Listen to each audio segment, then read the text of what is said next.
नमस्कार साथियों, स्वागत है आपका हमारे YouTube चैनल में। आप छत्तीसगढ़ की किस जगह से हमारे समाचार सुन रहे हैं, कृपया कमेंट बॉक्स में लिखकर हमें ज़रूर बताएं। साथ ही हमारे चैनल को सब्सक्राइब करना ना भूलें।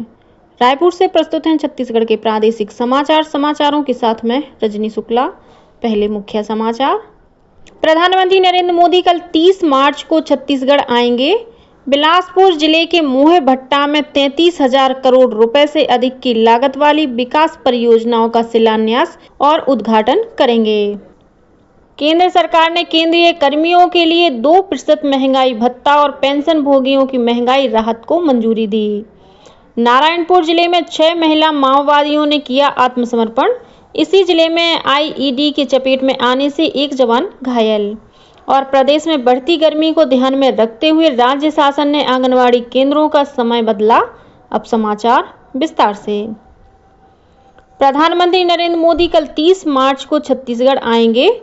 इस दौरान वे बिलासपुर जिले के मोहभट्टा में 33,700 करोड़ रुपए से अधिक की लागत वाली बिजली, तेल तथा गैस, रेल, सड़क, शिक्षा और आवास क्षेत्रों से संबंधित कई विकास परियोजनाओं का शिलान्यास और उद्घाटन करेंगे। इसके अलावा प्रधानमंत्री पश्चिमी क्षेत्र विस्तार योजना के तहत 560 करोड़ रुपए से अधिक की लागत वाली पावर ग्रिड की 3 विद्युत परिक्षण परियोजनाओं को भी राष्ट्र को समर्पित करेंगे। केंद्र सरकार ने केंद्रीय कर्मियों के लिए 2% महंगाई भत्ता और पेंशन भोगियों की महंगाई राहत को मंजूरी दी है।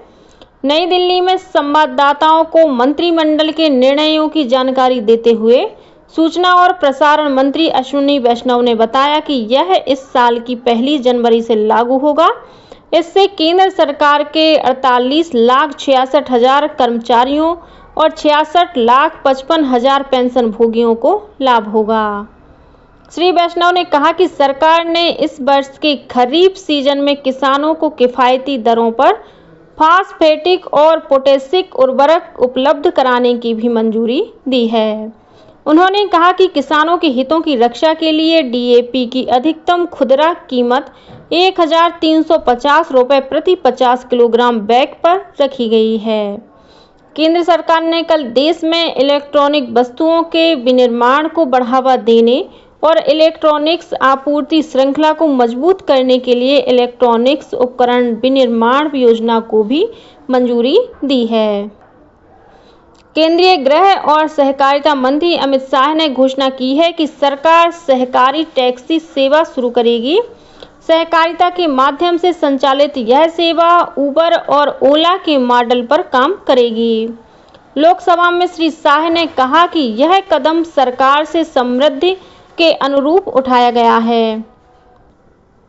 नवा रायपुर में कल आदिवासी समुदायों के लिए वन आधारित जीविकोपार्जन के अवसर विषय पर नीति आयोग तथा वन और जलवायु परिवर्तन विभाग के संयुक्त तत्वावधान में कार्यशाला का आयोजन किया गया।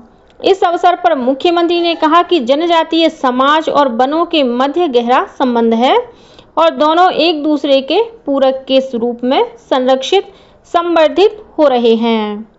उन्होंने कहा कि यह कार्यशाला आदिवासियों और वनों के सह अस्तित्व को केंद्र में रखकर उनकी उन्नति का मार्ग प्रशस्त करेगी और जनजातीय समाज को तकनीक और नवाचार से जोड़ने के साथ ही आर्थिक स्थिति को मजबूत करने में मदद करेगी। मुख्यमंत्री ने अरण्य भवन परिसर में वन उत्पादों पर आधारित स्टॉलों का अवलोकन भी किया।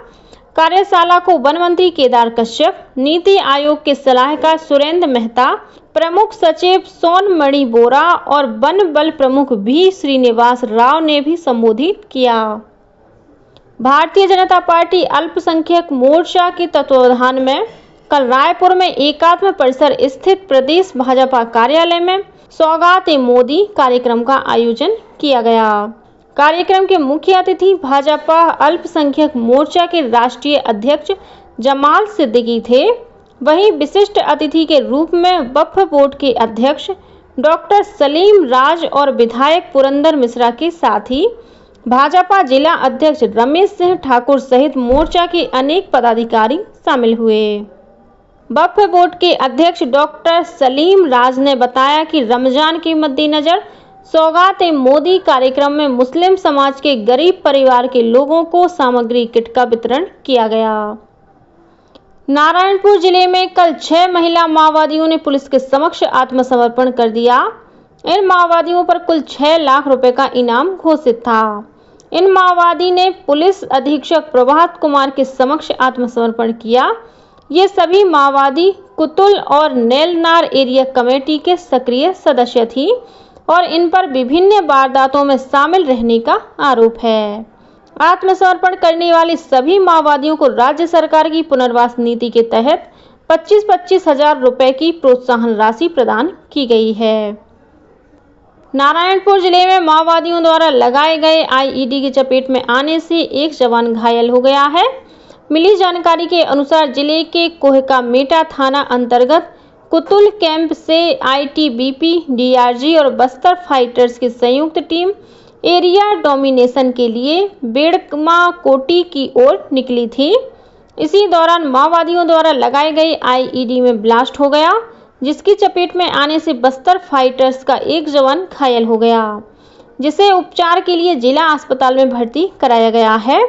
उधर बीजापुर जिले में केंद्रीय रिजर्व पुलिस बल सीआरपीएफ की टीम ने सर्चिंग के दौरान चेरपाल पालनार मार्ग पर 45 किलोग्राम का आईईडी बरामद किया है, जिसे बम निरोधक दस्ते की टीम ने मौके पर ही नष्ट कर दिया। गरियाबंद जिले में फामेश्वरी यादव का चयन भारतीय सेना में महिला अग्निवीर के रूप में हुआ है। फामेश्वरी यादव छत्तीसगढ़ की पहली महिला हैं जिनका चयन अग्निवीर के रूप में हुआ है। अग्निवीर महिला सैन्य पुलिस भर्ती परीक्षा का परिणाम 24 मार्च को घोषित किया गया है। फामेश्वरी यादव के चयन पर सेना भर्ती कार्यालय रायपुर के अधिकारियों ने उनका सम्मान किया। फामेश्वरी यादव ने बताया कि वह बचपन से ही सेना में जाना चाहती थी। फामेश्वरी यादव का प्रशिक्षण बेंगलुरु स्थित सेना मिलिट्री पुलिस सेंटर में 1 मई से शुरू होगा। प्रदेश में बढ़ती गर्मी को ध्यान में रखते हुए राज्य शासन ने आंगनबाड़ी केंद्रों के संचालन समय में अस्थायी बदलाव किया है।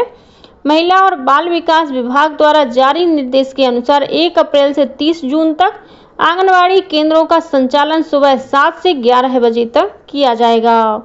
इस अवधि में केंद्रों का संचालन 6 घंटे की बजाय 4 घंटे ही होगा। कोंडागांव जिले के माझी 8 गांव के पास राष्ट्रीय राजमार्ग क्रमांक 30 पर कल हुए एक हादसे में बाइक सवार 3 लोगों की मौके पर ही मौत हो गई। मिली जानकारी के अनुसार जगदलपुर से रायपुर आ रहे डीजल टैंकर और बाइक सवारों के बीच आमने सामने की टक्कर हो गई। घटना की सूचना मिलते ही फरस गांव पुलिस मौके पर पहुंचकर जांच कर रही है। वहीं सूरजपुर जिले के प्रतापपुर इलाके में एक अन्य हादसे में 2 मोटरसाइकिलों के बीच हुई टक्कर में 3 युवकों की मौत हो गई। रायपुर नगर निगम में महापौर मीनल चौबे ने कल अपना पहला बजट प्रस्तुत किया। उन्होंने 1500 करोड़ रुपए से अधिक का बजट पेश किया। बजट में 2 multi level parking, 2 commercial complex और रायपुरा महादेव घाट के बीच गौरव पथ जैसी घोषणाएं शामिल हैं। वहीं भिलाई चरौदा नगर निगम में कल महापौर निर्मल कोसरे ने करीब 32,000 लाख का बजट पेश किया। छत्तीसगढ़ में कल एंटी करप्शन ब्यूरो एसीबी ने भ्रष्टाचारियों के खिलाफ कड़ी कार्रवाई करते हुए अलग अलग मामलों में 3 अधिकारियों और कर्मचारियों को रिश्वत लेते हुए रंगे हाथों गिरफ्तार किया। एसीबी की टीम ने शक्ति जिले के जयजयपुर छात्रावास अधीक्षक और मंडल निरीक्षक संदीप खांडेकर को 50,000 रुपए की रिश्वत लेते हुए रंगे हाथों गिरफ्तार किया। वहीं सूरजपुर जिले में एक पटवारी को 15,000 रुपए की रिश्वत लेते हुए रंगे हाथों पकड़ा गया है।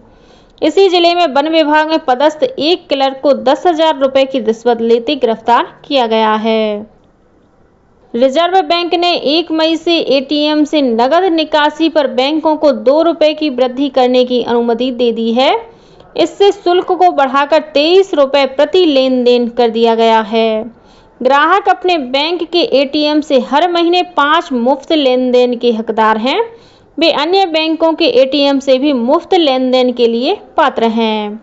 मेट्रो केंद्रों में 3 लेन देन और गैर मेट्रो केंद्रों में 5 लेन देन। आरबीआई ने एक परिपत्र में कहा है कि मुफ्त लेन देन से अलग ग्राहक से प्रति लेन देन अधिकतम 23 रुपये का शुल्क लिया जा सकता है।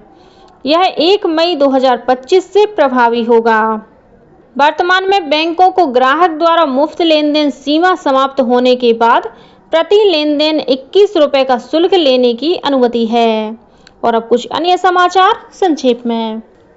कैबिनेट मंत्री केदार कश्यप की अध्यक्षता में कल मंत्रालय में छत्तीसगढ़ इंफ्रास्ट्रक्चर डेवलपमेंट कॉरपोरेशन की बैठक आयोजित की गई। बैठक में विभिन्न योजनाओं और संकल्पों पर चर्चा की गई। केंद्रीय महिला और बाल विकास मंत्रालय ने प्रधानमंत्री राष्ट्रीय बाल पुरस्कार के लिए आवेदन आमंत्रित किए हैं। आवेदक 1 अप्रैल से राष्ट्रीय पुरस्कार पोर्टल के माध्यम से आवेदन कर सकते हैं। और बलरामपुर जिले में वाड्रफनगर में एक किसान से 1 लाख रुपए की लूट का मामला सामने आया है। पुलिस मामले की जांच कर रही है। इसी के साथ छत्तीसगढ़ के समाचारों का ये बुलेटिन समाप्त हुआ। नमस्कार।